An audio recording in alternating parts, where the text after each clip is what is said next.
السلام عليكم ورحمة الله وبركاته.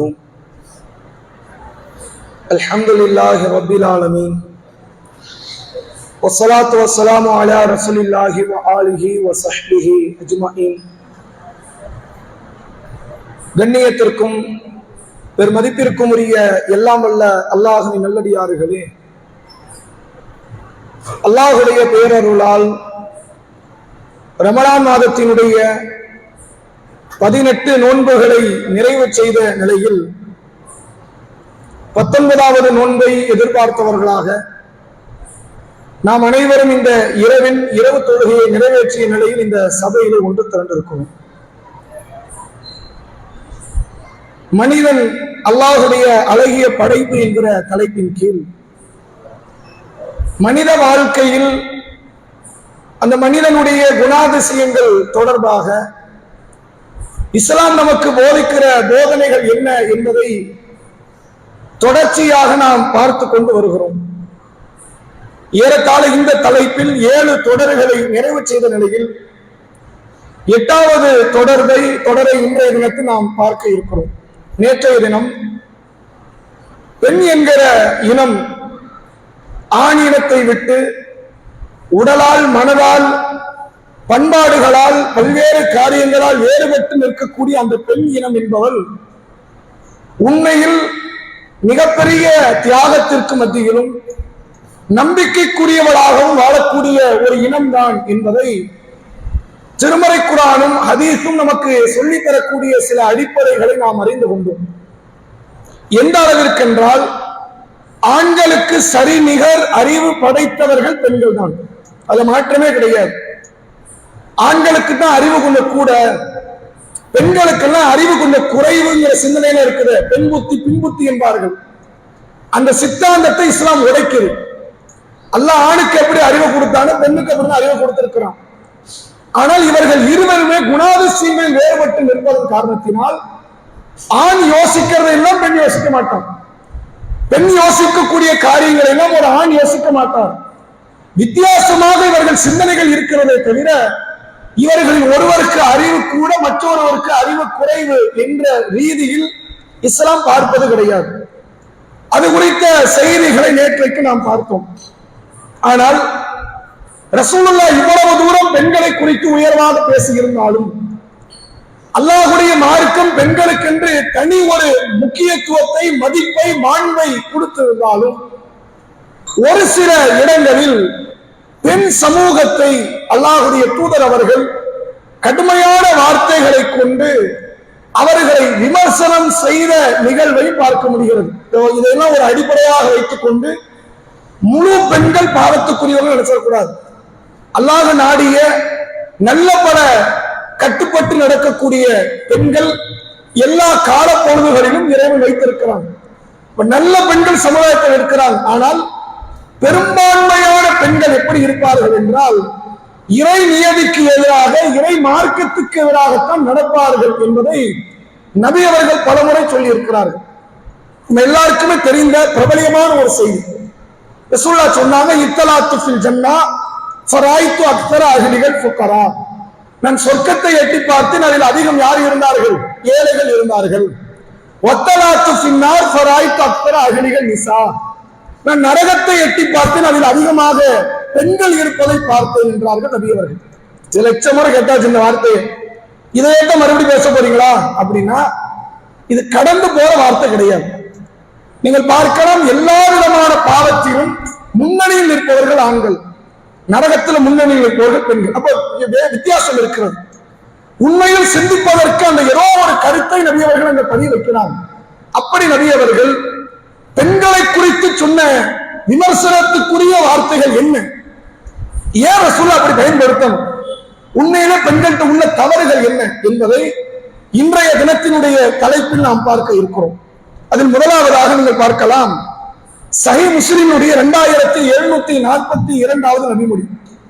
Abu Zayed அல் குத்ரி ரலியல்லாஹு அன்ஹு அவர்கள் அறிவிக்கிறார்கள், ரசூலுல்லாஹ் சொன்னார்கள், வத்தக்குன் நிசா, மக்களை நீங்கள் பெண்கள் விஷயத்தில் பயந்து கொள்ளுங்கள். அவ்வளவு ஃபித்னத்தி பனி இஸ்ராயில் காலத்து ஃபின் நிசா.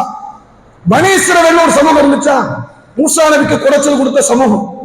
பல இறை தூதர்களை கொன்ற சமூகம், பல இறை தூதர்களை மறுத்த சமூகம், ஈசா நபியை கொல்ல துடித்த சமூகம்.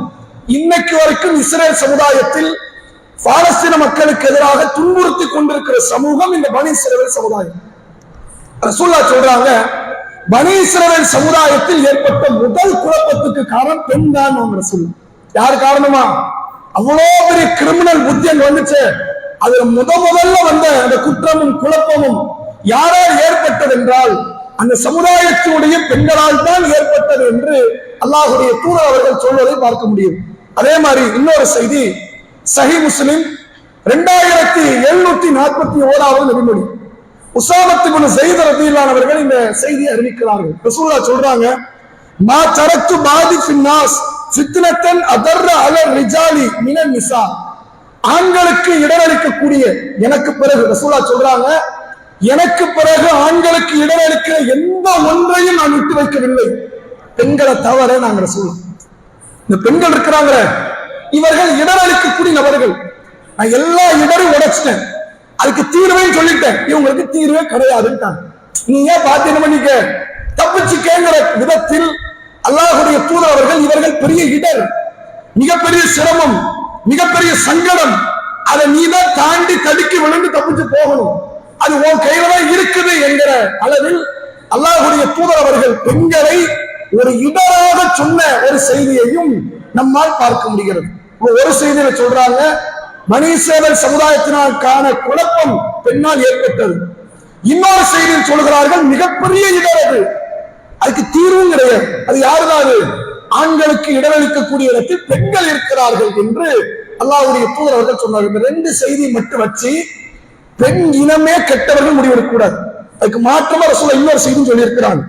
நீங்கள் பார்க்கலாம், சஹீஹ் முஸ்லிம் 1467வது நபிமொழி, அத்துன்யா மத்தாஉ, இந்த முழு உலகம் இருக்கிற இது அத்தனையும் அற்ப இன்பம். வ கைரு மத்தாஇ துன்யா இம்ராத்து சாலிஹா. இந்த அற்ப உலகத்தில் மேன்மையான சொத்து தெரியுமா? பெரிய சொத்து, கண்ணம் கிடையாது, வெள்ளி வைரம் கிடையாது, மிகப்பெரிய நிலம் கிடையாது, வேற எதுவுமே கிடையாது. இம்ராத்து சாலிஹா, நல்ல பெண் என்றார்கள் நபியவர்கள். அப்ப அங்க என்ன சொன்னாங்க? பெண்ணு பெரிய டேஞ்சரா பாத்துக்கங்கிறாங்க. இங்க என்ன சொல்றாங்க? உலகத்திலேயே ஒரு பெரிய சொத்துனா, நீ கட்டிய வீட்டை விட, நீ சேர்த்த தங்க வெள்ளியை விட, மற்ற உலக வாழ்வாதாரத்தை விட பெண்தான் மிகப்பெரிய சொத்து, மிகப்பெரிய செல்வம் என்று அல்லாஹ்வுடைய தூதர் அவர்கள் சொன்னார்கள். ஏன் இந்த பாகுபாட்டை ரசூலுல்லாஹ் காட்டுறாங்க? எதனால் பெண் சமூகத்தை குறித்து நபி அவர்கள் இவ்வாறு விமர்சனம் செய்திருக்கிறார்கள் என்று நீங்கள் பார்த்தால், நல்ல பெண்கள் என்பவர்கள் சமுதாயத்தில் குறைவு.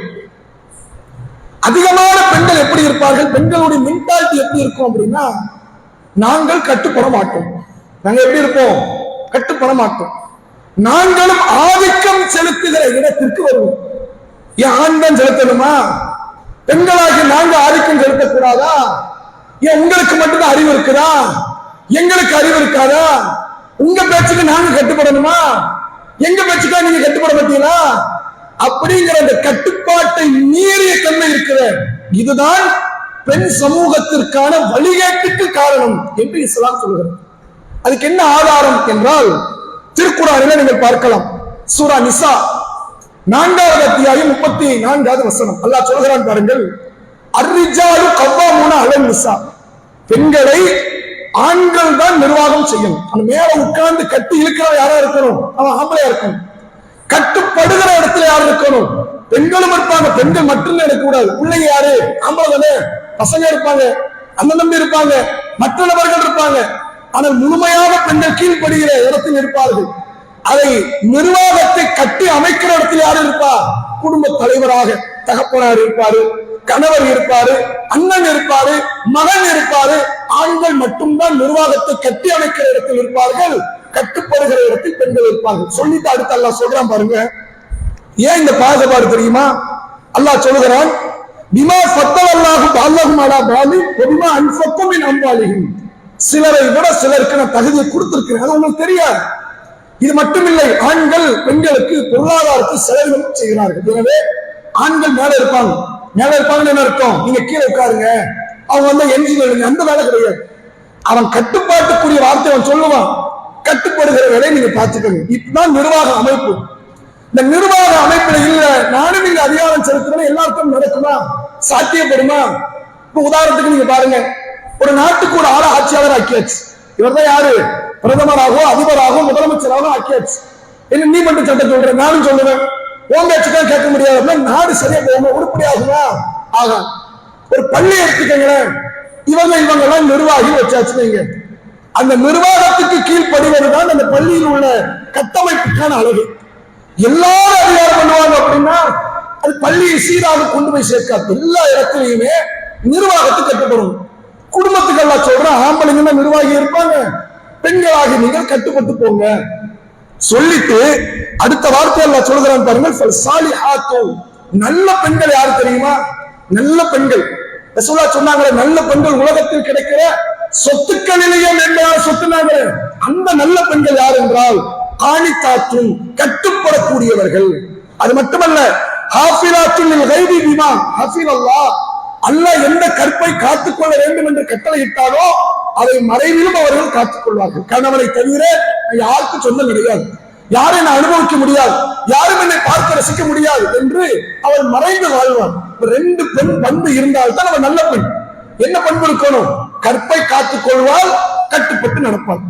சமுதாயத்தில் இந்த முஸ்லிம் சமுதாயம் இல்லை, மொத்தமாவே பெண் சமுதாயத்தை நீங்க பார்க்கலாம், கற்பை காக்கக்கூடியவர்கள் அதிகமாக இருக்கிறாங்க. 199 ஆகிறாங்க பெண்கள் தான் கற்பை காத்துக்கிட்டு இருக்கிறாங்க, ஆண்கள் அந்த காப்பது கிடையாது. அப்ப அந்த அளவிற்கு கற்பை காத்திருந்தாலும் கட்டுப்பாடு என்ன இல்லை, துணி அளவு கிடையாது. பெரும்பான்மையான பெண்கள் தங்கள் தகப்பன்மார்களுக்கோ தங்கள் கணவன்மார்களுக்கோ அல்லது நிர்வாகத்தினுடைய கட்டமைப்புக்குள் வந்த தன் மகனுக்கோ கட்டுப்படுகிற இடத்தில் பெண்கள் கிடையாது. இதுக்கு நம்ம பல ஆதாரத்தை காட்டலாம். நீங்க ஒவ்வொரு ஆதாரமா பாருங்க. நேற்றைய தினத்தை பார்த்தோம், மூசா அலைஹிஸ்ஸலாமுடைய தாயார் தன் பிள்ளைக்கு கடலை போட்டாங்க, கட்டுப்பாடு.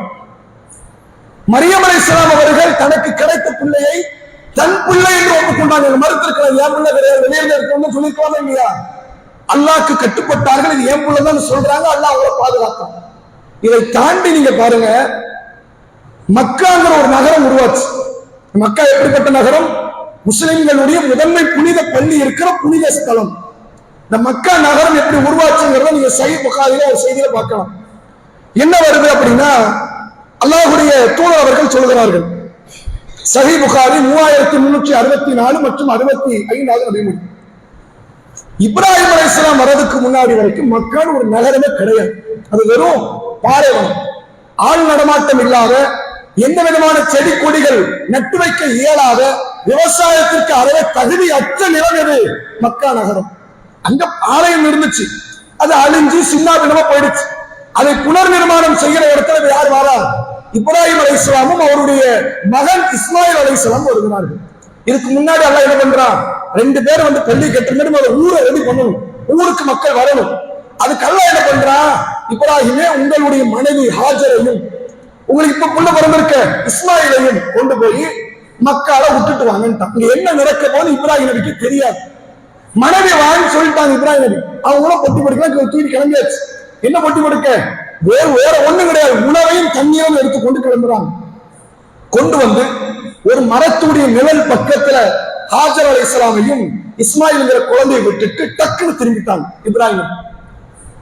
அப்ப அவங்க கேட்கிற வார்த்தை நீங்கள் பார்க்கலாம், யா இப்ராஹிம் ஐன ததுகபு வ தத்ருகுனா பிஹாதல் வாதி அல்லதி லைஸ ஃபீஹி இன்ஸ் வலா ஷை. இப்ராஹிம் அவர்களே, எந்த விதமான மனிதனும் இல்லாத, விவசாயத்துக்கு அறவே தகுதி இல்லாத நிலத்துல என்னையும் உங்க பிள்ளையும் விட்டுட்டு எங்க போறீங்க அப்படின்னு கேட்கிறாங்க. பதிலே வரல, போய்கிட்டே இருக்கிறாங்க. கொஞ்ச நேரம் ஆகுது, மறுபடியும் அதே கேள்வி கேட்கிறாங்க, பதில் வரல. மறுபடியும் கேட்கிறாங்க, பதில் வரல.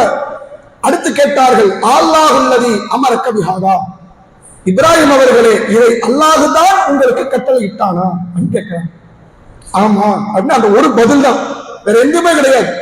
ஹாஜர் அலைஹிஸ்ஸலாம் தெரியாது, இப்படி கொண்டு வந்து பாலைவனத்தில் விட்டுட்டு போயிடுவாருன்னு தெரியாது, பிள்ளையும் நம்மளை மட்டும் விட்டுருவாங்க, எதுவுமே தெரியாது. கொண்டு வந்து விட்டுட்டு வேண்டியது அல்லாஹ்வின் கட்டளை என்று சொல்லிவிட்டு புறப்படுகிறார் இப்ராஹிம் நபி. அப்ப சொல்றாங்க அந்த வார்த்தை, ரதீத்து பில்லாஹ், நான் அல்லாஹ்வை பொருந்திக் கொள்கிறேன். என்ன காப்பாற்ற யாருக்கு தெரியும்? அல்லாஹ்வுக்கு தெரியும். நீங்க தைரியமா போகணும், பயப்படாம போகணும், அல்லாஹ் பார்த்துக்குவான் என்ன அப்படின்னா. கட்டுப்பாடுக்கு இதை விட ஒரு சிறந்த இலக்கணத்தை காட்ட முடியும். ஏறத்தாழ மரணத்துக்குரிய இடங்க அது. தண்ணி காரியாட்ட சாகணும், அவ்வளவுதான், வேற வழி இல்லை. அங்க சாப்பாடும் செய்ய முடியாது, மக்கள்லாம் கிடையாது, உணவு கேட்க முடியாது, தண்ணி வராது, மழை பெய்யாது. ஏன்னா 6 குளம் இருக்குதா, தண்ணி எடுக்கிறதுக்கு ஒண்ணு கிடையாது. ஆனா அல்லாஹ் பாதுகாத்தான், ஜம்சம் நீரூற்ற கொண்டு வந்து சேர்த்தான்.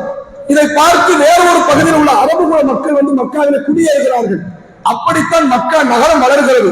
இஸ்மாயில் நபி வளர்ந்து வருகிறார்கள், காபத்துல்லா கட்டப்படுகிறது.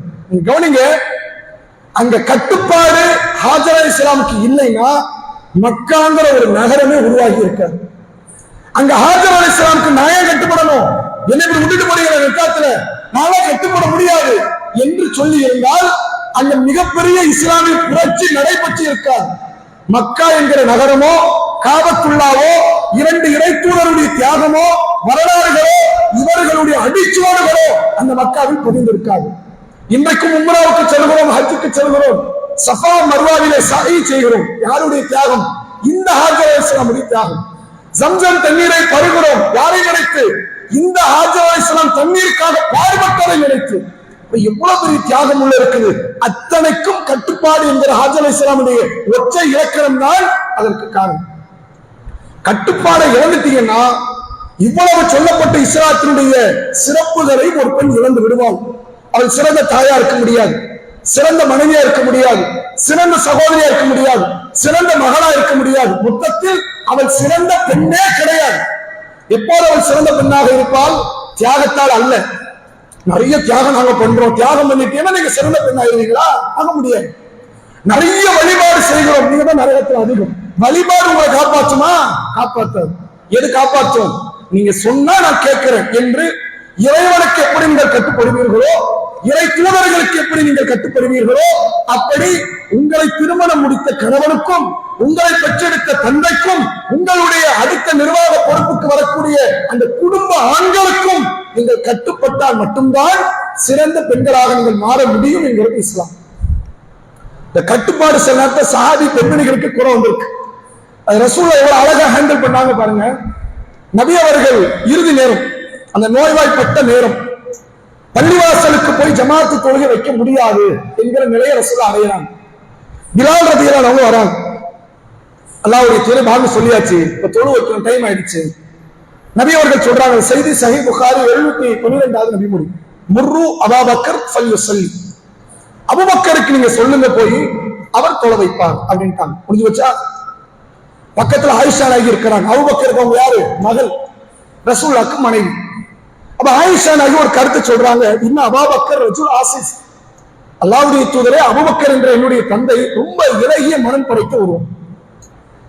சலா, அதாவது அவங்க சொல்றாங்க தொடர்ச்சியாக, எக்கும் மக்காம எபுக்கி சலா யுக்திர் அலா கராத்தி, அவர் தொழுகையில் குர்ஆனை ஓதுவாரே ஆனால் கராத்தை முழுமைப்படுத்த மாட்டார். என்ன செஞ்சிருவாரு? அதற்குள்ள அழ ஆரம்பித்து விடுவார். அது அவருடைய பண்பு. ஏதாவது ஒரு சூறா எடுத்து ஓதுவார், ஒரு இடத்துல அழுக வரலாம், 2 இடத்துல அழுக வரலாம். எப்போதும் அழக்கூடிய மனிதர் என் தந்தை, ரொம்ப இலகிய மனம் கொண்டவர். நீங்க கொண்டு போய் தொழுகை நிறுத்துறீங்க, தப்பீரை கட்டி அழுகும் சூறா ஓதுவார், அழுதுகிட்டே இருப்பார். அடுத்த சூறா ஓதுவார், அழுதுகிட்டே இருப்பார். மக்களுக்கு சிரமம் ஆயிராதா? நீங்க அவரை மாற்றுங்க, வேற ஆளை போடுங்க அப்படிங்கிறாங்க. இப்போ இருக்கிற பிரச்சனையா? ஒரு பிரச்சனை இல்லை, சரியான கருத்து. ஒரு ஆளை தொலைக்கு கூப்பிடுறோம், இவர் தொலை வைக்கட்டும், இவராக காத்தை மீட்டிடுவார், வேண்டாம். இல்ல இவர் சுஜூதுல ரொம்ப நீட்டிடுவார், முதுகுனா வலிக்க வேண்டாம் சொல்ற தப்பா? தப்பு கிடையாது. ஆயிஷா அந்த கருத்தை பதவி வைக்கிறான், எந்த தப்பு இல்லை. ரசூல் அந்த கருத்துக்கு மதிப்பு கொடுக்கிற உடனே சொன்னார்கள், முர்ரு அபூபக்கர் ஃபல்யுஸல்லி, அபூபக்கரை தொலை சொல்லுங்கள் என்று கட்டளையிட்டு நபி அவர்கள் சொல்றாங்க. ஆயிஷானுக்கு அமைதியா இருக்கணும்ல, உடனே அடுத்து பேசுறாங்க, அல்லாஹ்வுடைய தூதர் என் தந்தை கட்டளையிடாதீங்க, அவர் தொழ ஆரம்பித்தார், ஒரு இலகிய மனம் கொண்டு படைத்தவர், அவர் அழ ஆரம்பித்து விடுவார், கட்டளையிடாதீர்கள் அப்படிங்கிறாங்க. மறுபடியும் ரசூலுல்லாஹ் சொல்றாங்க, முர்ரு அபூபக்கர் ஃபல்யுஸல்லி, அபூபக்கருக்கு கட்டளையிடுங்கள், அவர் தொழ வைக்கட்டும்ங்களாம். இது என்ன புரிஞ்சுக்க? நபி நம்ம வார்த்தையை எடுத்துக்கலன்னு புரிஞ்சுக்கணும், அவ்வளவுதானே. சரி, அது நபினா யாரு? நம்ம வீட்டுக்காரர் மட்டுமா? ஒரு மார்க்கத்துக்கான ஒரு மிக முக்கியமான பிரதிநிதியாக அல்ல பார்த்து அனுப்பி இருக்கிறோம். அப்ப அவருக்கு தெரியாதா? நம்ம சொல்ல வேண்டிய சொல்லிட்டோம், வேலை முடிஞ்சு ஒழுங்கணும், அப்படிதான் பண்ணணும். நம்ம இதுக்கு முன்னாடி இதே தலைப்பு ஒரு உரை பார்த்தோம். வாதம் பண்றதுங்கிற விஷயத்துல ரசூலுல்லாஹ்ட்ட பனு தமீம் ஒரு கோபம் வருது, யார தலைவரா ஆக்கணும்னு பிரச்சனை. அபூபக்கர் ரலியல்லாஹு அன்ஹு ஒரு ஆளை சொல்றாங்க, உமர் ரலியல்லாஹு ஒரு ஆளை சொல்றாங்க, 2 பேருக்குள்ள சண்டை. சொல்றதோட வேலை முடிஞ்சிருச்சு. சண்டையை போடணும் அவசியம் இல்லை. யார் முடிவு எடுப்பா? நம்ம தலையை உள்ள போடு. ரசூலுல்லாஹ் முடிவு எடுத்துட்டு போவாங்க. நமக்கு தேவையான ஒழுங்கிருக்கமா இல்லையா? அவங்க சண்டையிட்டார்கள். வசனத்திற்கு கண்டிச்சான். இங்க அதே காரியம் நடக்குது. ஆயிஷா ரலியல்லாஹு அன்ஹா அவர்கள் சொல்கிறார்கள், அல்லாஹ்வுடைய தூதரே, என் தந்தை நியமனம் செய்யாதீங்க. எத்தனை முறை? 4 முறை நடக்கும். ரசூலுல்லாஹ் சொல்றாங்க, அபூபக்கர் தொழுவீங்க. இல்ல வேண்டாம். மறுபடியும் சொல்றாங்க, அபூபக்கர் தொழுவீங்க. வேண்டாம். மறுபடியும் சொல்றாங்க, அபூபக்கர் தொழுவீங்க. வேண்டாம். இதுக்கு என்ன அர்த்தம்? அப்ப நபியை விட நீங்க முக்கியமானவர் இருந்த அர்த்தமா? அப்படியா? உடனே ரசூலுல்லாஹ் பதில் கொடுத்தாங்க, ஆயிஷாவை நீங்க வாயை மூடுங்க. நீங்க யாரு? யூசுஃபுடைய விஷயத்தில் நடைபெற்ற தோழிகளை போன்ற உங்க பண்பாடுட்டாங்க ரசூல். நீ யாரு? யூசுப் வருகிறார், பழத்தை வெட்டுறது போல வெட்டினாங்க, கையை வெட்டினாங்க. நீங்க துன்யாவை மதிமயங்கக்கூடிய ஆட்கள் பெண்கள். நான் கட்டளையிடுற தூதர் உங்களுக்கு தெரியல. கட்டளையிடக்கூடியது ஒரு நாட்டினுடைய அதிபர் தெரியல. கட்டளையிடக்கூடியது நான் அந்த பள்ளியுடைய இமாம்னு உங்களுக்கு தெரியல. நான் தகுதி உள்ள இடத்துல தானே இருக்கிறேன். தகுதி இல்லாத யாரோ இல்லையே. அப்ப தகுதி உள்ளவருக்கு தெரியும் உடனே இல்லையா? எல்லா இடத்திலும் கருத்து சொல்லி என் கருத்து மட்டும்தான் மேலோங்கப்பட வேண்டும் என்ற எண்ணம் படைத்தவர்கள் பெண்கள். நீங்கள் யார்? யூசுஃபுடைய தோழியர்களை போன்று இருக்கிறீங்கன்னு சொல்லி. இது ஆயிஷா நகி மிகப்பெரிய இறையச்சத்துக்கு இலக்கணம். ஆயிஷா நகி கற்பொழுக்கத்துக்கு இலக்கணம். ஆயிஷா நகி குர்ஆன்ல அல்லாஹ் ஒரு பெண்ணை பற்றி இவர் தப்பற்றவர், இவர் எந்த விதமான குற்றமற்றவர் என்று அல்லாஹ் ஒருவரை பற்றி பேசுறாங்க. அது ஆயிஷா நகி. அந்த ஆயிஷா நகி ரசூலை யாரோட எப்படி பேசுறாங்க? யூசுஃபை பார்த்து. அவர்கள் தோழியர்கள் எப்படி பழத்தை வெட்டுவதற்கு முதல் கரத்தை வெட்டினார்களோ அப்படிப்பட்ட துன்யாவுக்கு மதிமயங்கக்கூடியவர்கள் தான் பெண்களாகி நீங்கள் நாங்கள் சொல்லலாம். ஆயிஷா நாய்க்கு இந்த பட்டம்னா எல்லா பெண்ணுக்கும் இது பொருந்தும். இதுல கவனிக்க வேண்டிய விஷயம் தெரியுமா? ஒரு கருத்து வைக்கப்படுது. யாராலும் கருத்து சொல்லலாம். மனைவி சொல்லலாம், தாய் சொல்லலாம், மகள் சொல்லலாம், சகோதரி சொல்லலாம். எல்லாரும் கருத்து சொல்லுங்க. இதை செய்வோம், அதை செய்வோம், இது வேண்டாம், அது வேண்டாம், எல்லாம் சொல்லுங்க. நான் சொன்ன கருத்து தான் நடக்கணும் அப்படின்னா நீங்கள் யாரும் இல்ல, நல்ல பெண்கள். எல்லா குடும்பத்திலையும் நடக்கும். நான் ஒரு கருத்து சொல்றேன், ஏன் பேச்ச கேட்க மாட்டீங்களா அப்படின்னு முகத்தை தூக்கி வச்சுக்குவாங்க. என் கருத்து மட்டும் அப்படி என்ன அர்த்தம்? நீங்க புருஷனா இருக்க வேண்டியது. அதெல்லாம் அர்த்தம் நான் தான் நிர்வாகம் பண்ணுவேன். அல்லாஹ் சொல்றேன், இல்லம்மா ஆம்பளைங்க இல்ல நான் தான் பண்ணுவேன். அப்ப நான் தான் பண்ணுவேன், நீ நரகம் போய் பண்ணுன்றாங்க. இதான் அதனுடைய அளவுகோல். நீங்கள் வழிபாட்டில் குறைவுள்ளவர்களே கிடையாது. நீங்கள் ஈமானில் குறைவுள்ளவர்கள் கிடையாது. நீங்கள் தியாகத்தில் குறைவுள்ளவர்கள் கிடையாது. நீங்கள் கட்டுப்பாட்டில் அறவே கட்டுப்படாதவர்கள் நீங்கள் என்று இஸ்லாமிய மார்க்கம் சொல்லித்தரக்கூடிய அடிப்படைகளை நம்மால் பார்க்க முடிகிறது. அதே போன்று அல்லாஹ்வுடைய தூதர் அவர்கள் இந்த கட்டுப்பாடு மீறி நடக்கிற பல நிகழ்வுகளை பல இடத்துல நமக்கு சொல்லித்தராங்க. எந்தெந்த இடத்திலெல்லாம் ஒரு பெண்களுடைய கட்டுப்பாடு மீறி நடக்கும், எந்தெந்த இடத்திலெல்லாம் ஒரு பெண் தவறிழைப்பதற்கான காரணங்கள் நடக்கும் என்பதை மார்க்கம் சொல்லுது. அதை இன்ஷா அல்லாஹ் நம்ம நாளைய தினத்தில் அதனுடைய செய்திகள் நம்ம தெரிந்து கொள்வோம். ஆனால் ஒரு பெண் என்றைக்கு நல்ல பெண்ணாக இருக்க முடியும் என்றால் தியாகத்தால் அல்ல. எனவே இஸ்லாம் ஒரு ஜிஹாதுக்கு வேண்டாம். அப்படிதானே? ஆண்கள் ஜிஹாதுக்கு வரணும், பெண்கள் நீங்க என்ன செய்ய வேண்டாம், ஜிஹாதுக்கு வர வேண்டாம். அமல்களாலையா? ஆண்களுக்கு வருஷம் 365 நாள் சாகர வரைக்கும் தொழுதே ஆகணும். அவங்களுக்கு எப்படி? மாசத்துக்கு மாசம் சில நாட்கள் விடுமுறை. அப்ப நீங்க அமல்களாலும் நெருங்க போறது இல்லை. அமல்களை பார்த்தால் ஆண்கள் தான் முன்னணியில் நிற்பாங்க. தியாகத்துல பார்த்தா ஆண்கள் தான் முன்னணியில் நிற்பாங்க. இரையச்சம் ஈமான்லயே பாருங்களேன். அதுலயும் அல்லாஹ்வுடைய தூதர் அவர்கள் சொன்னார்கள், கைரு நிசாயிஹா மரியம் வ கைரு நிசாயிஹா கதீஜான்னு சொல்லலாம். என்ன அர்த்தம்? அன்றைய காலத்தில் சிறந்த பெண் மரியம், இன்றைய காலத்தில் சிறந்த பெண் யார்? கதீஜா. மரியமுக்கு அடுத்து வேற யாருமே சிறந்த பெண் இல்லைட்டாங்க. மரியமுக்கு முன்னாடி அந்த குவாலிட்டியில எந்த பெண்ணுமே கிடையாதுட்டாங்க. கதீஜாவுக்கு பின்னாடி அந்த குவாலிட்டி யாரு கூட வர முடியாது. ஆயிஷா நாயகி கூட அந்த இடத்தை அடைய முடியாது. நபி அவர்கள் சொன்னார்கள், ஆண்களில் எவ்வளவோ பேர் ஈமானில், தியாகத்தில், அர்ப்பணிப்பில் முழுமைப்படுத்தியவர்கள் உண்டு. பெண்கள் ரெண்டு பேர் தான். 2 பேர். யார் அந்த 2 பேர்? ஒன்று மரியம் பின்த் இம்ரான், இன்னொருவர் ஆசியா இம்ராத்து ஃபிரௌன். ஃபிரௌனுடைய மனைவி ஆசியாவும் இம்ரான் அவர்களுடைய மகள் மரியம் என்று அல்லாஹ்வுடைய தூதர் அவர்கள் சொன்னார்கள். என்ன அர்த்தம்? வேற யாருமே ஈமான் கொண்டவங்க எப்ப பேசும்போது கூட ஹாஜர் அலைஹிஸ்ஸலாம் பத்தி பேசணுமே, மூசா நபி தாயாரை பத்தி பேசணுமே, நம்ம தாயார் ஹவ்வா அலைஹிஸ்ஸலாம் இருக்கிறாங்க, எவ்வளவு பேர் இருக்கிறாங்க.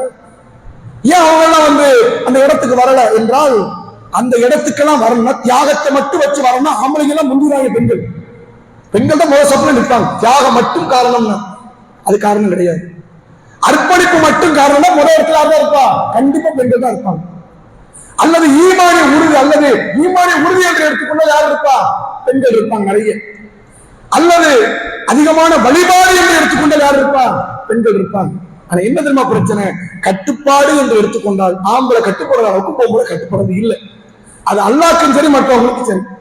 அந்த கட்டுப்பாடு இல்லை என்பதனால் தான் ஆண்களின் அதிகம் முழுமை பெற்றவர்கள் உண்டு, பெண்களின் முழுமை பெற்றவர்கள் ரெண்டு பேர் தான். ஒன்று மரியம், இன்னொன்று ஆசியா.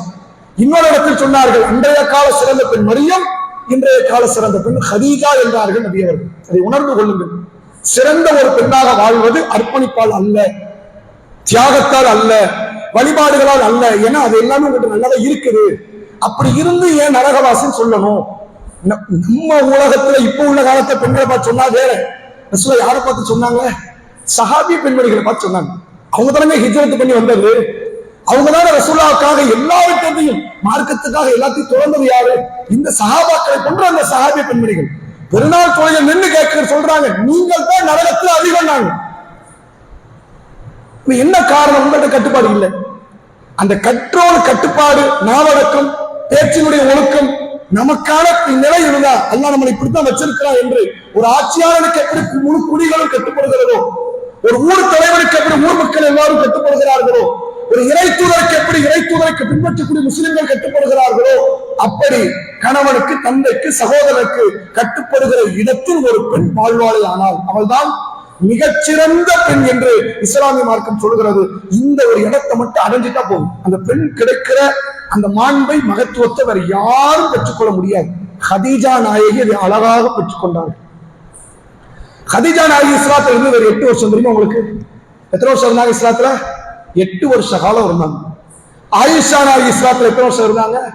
அவங்க சொல்றாங்க ஒரு இடத்துல, ஆயிஷா நாயகி எனக்கு விவரம் தெரிந்ததிலிருந்து என் தந்தையும் தாயும் முஸ்லீமா இருக்கிறாங்க. யாரு? அபூபக்கர். ஆயிஷா சொல்றாங்க, எனக்கு விவரம் தெரிஞ்சதுல எங்க அப்பா முஸ்லீம் தான், அவர் என்ன காஃபிராலும் பார்த்ததில்லை. எங்க உம்மா யாரு? முஸ்லீம் தான். விவரம் தெரிந்தவரிலிருந்து முஸ்லிமாக இருந்து ஏறத்தாழ 58 வயது வரை இஸ்லாமியராக வாழ்ந்து மரணித்தவர் ஆயிஷா நாயகி. ஆனால் ஹதீஜா நாயகி இஸ்லாத்தை அடையும் போது அவருடைய வயது என்ன தெரியுமா? ஏறத்தாழ 55 வயசு. ரசூலுல்லாஹ்க்கு 25 வயசு, ஹதீஜா நாயகிக்கு 40 வயசு. கல்யாணம் முடிஞ்சது. ரசூலுல்லாஹ்க்கு 40 இஸ்லாம் கிடைக்குது. அப்ப ஹதீஜா நாயகி எத்தனை வயசு? 55. மௌத்தானது 63. எத்தனை வயசுல மௌத்தானாங்க? ஹதீஜா நாயகி, ரசூலுல்லாஹ், அபூபக்கர், உமர் 4 பேர் ஒரே ஏஜ்ல மௌத்தானாங்க. 63. ஹதீஜா நாயகி இஸ்லாத்துல இருந்தது எத்தனை வருஷம்?